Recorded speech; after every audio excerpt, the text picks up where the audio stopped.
Speaker sir, आपका बेहद शुक्रिया कि कल शाम में आपने फ़ोन करके मेरी खैरियत और मुझसे दरियाफ़्त किया कि क्या हुआ, और आपने मुझे बताया कि आपने फ़ौरन पुलिस के आला अहदेदारों से बातचीत भी की। मैं आपका बेहद शुक्रिया अदा करता हूं कि आपने अपनी संवैधानिक जिम्मेदारी को एक रुकने पार्लिमान की जान पर जब कातिलाना हमला किया गया टोल गेट पर, आपने उस बात की। मैं आपका शुक्रिया अदा करता हूं। स्पीकर साहब, मैं मुख्तसर से यहां पर यह बात कहना चाहूंगा कि मुख्तलिफ सियासी पार्टियां मुख्तलिफ प्रदेश में इख्तिदार पर हैं।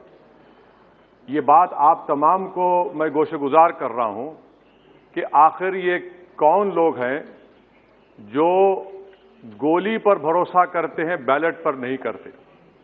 आखिर ये कौन लोग हैं जो इतना रेडिकलाइज हो चुके हैं कि इनको इस संविधान पर एतमाद नहीं रहा, उनको अंबेडकर के बनाए हुए संविधान के खिलाफ हैं, जो इतनी नफरत पैदा करते हैं। आखिर ये कौन लोग हैं? मैं इसको सियासी गुफ्तगू नहीं करूंगा, ये सबके लिए छोड़ रहा हूं, क्योंकि जहां तक मुझे मालूम कि मैं 2 मरतबा का विधायक हूं, 4 मरतबा का सांसद हूं, और अगर इस तरह से अगर राजनीति आगे बढ़ेगी कि टोल गेट पर गाड़ी रुकती है और 4 राउंड गोलियां चलाई जाती हैं, आखिर इन नौजवानों को ये कैसे रेडिकलाइज हुए? और मैं सरकार से पूछना चाहता हूं कि क्या उन्होंने ये रेडिकलाइजेशन सैयद कुतुब की किताब पढ़कर रेडिकलाइज हुए, अब्दुल्ला अज़ाम की किताब पढ़कर रेडिकलाइज हुए, या अयमन अल ज़ोहरी की किताब पढ़कर रेडिकलाइज हुए? इसीलिए मैंने सरकार से 2015 में कहा था कि इंटरनल सिक्योरिटी डिपार्टमेंट एमएचए में, उसमें तमाम मज़ाहिब के लोगों का एक काउंटर रेडिकल सेल बनाइए आप। पड़ जाएंगे। और सर, ये रेडिकलाइज हो चुके हैं तो भारत की इससे राइट विंग कम्युनिज्म और टेररिज्म बढ़ेगा। मैं आपसे अपील कर रहा हूं कि जो गलती एनडीए 1 में की थी, आप वही करने जा रहे हैं। आपको नुकसान होगा, आपकी सरकार को नुकसान होगा, देश को तो, देश की सालिमियत को खतरा तो पैदा हो रहा है। सर, मैं आपके जरिए से सरकार को यह भी बताना चाहूंगा कि जिन लोगों ने ये रेडिकलाइजेशन किया है, आप इस पर गौर करिए, इन पर यूएपीए क्यों नहीं लगाते आप? अगर कोई स्पीच देता है, अगर कोई फेसबुक पर किसी क्रिकेट मैच पर किसी टीम की तारीफ करता है तो यूएपीए लगता है। एक सिटिंग एमपी के ऊपर यूएपीए नहीं लगेगा सर। मैं सरकार पर छोड़ता हूं। सर, चौथी बात यह है कि रेडिकलाइजेशन की जब बात होती है, हमने यहां पर एक कांग्रेस के बड़े नेता से सुना कि 2 भारत हैं दौलत के एतबार से। नहीं सर, भारत की दौलत मोहब्बत है। भारत की दौलत पैसों की दौलत नहीं है, भारत की दौलत मोहब्बत है। हां, 2 भारत हैं, एक मोहब्बत पर जो पिछले कई वर्षों से आबाद है, और एक नफरत पर भारत बन रहा है।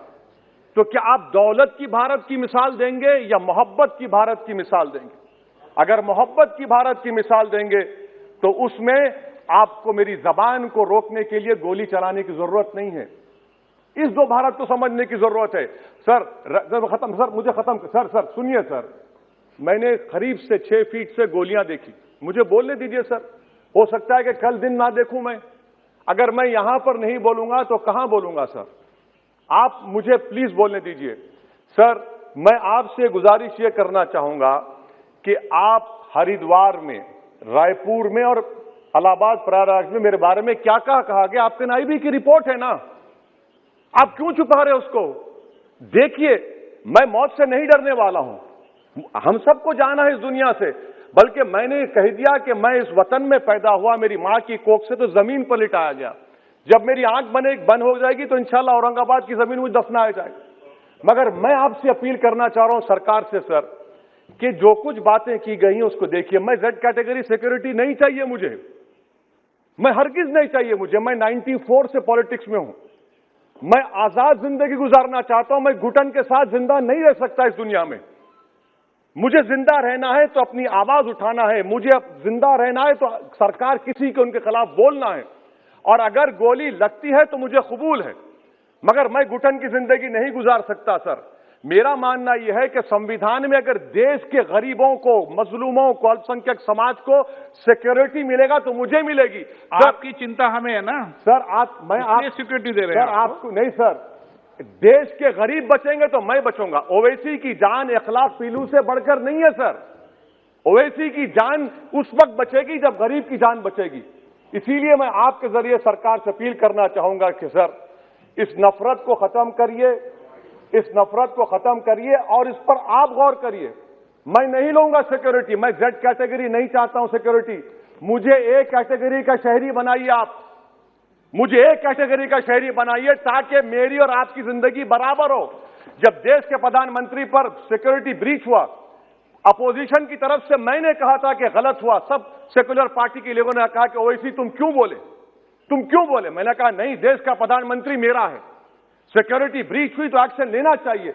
मगर 4 मर्तबा के एमपी पर कोई 6 फीट के फासले से 4-4 गोली चलाता है।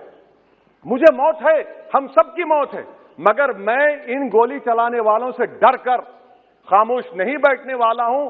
और मैं दुआ करता हूं कि उत्तर प्रदेश में पुरअमन पोलिंग होगी इंशाअल्लाह।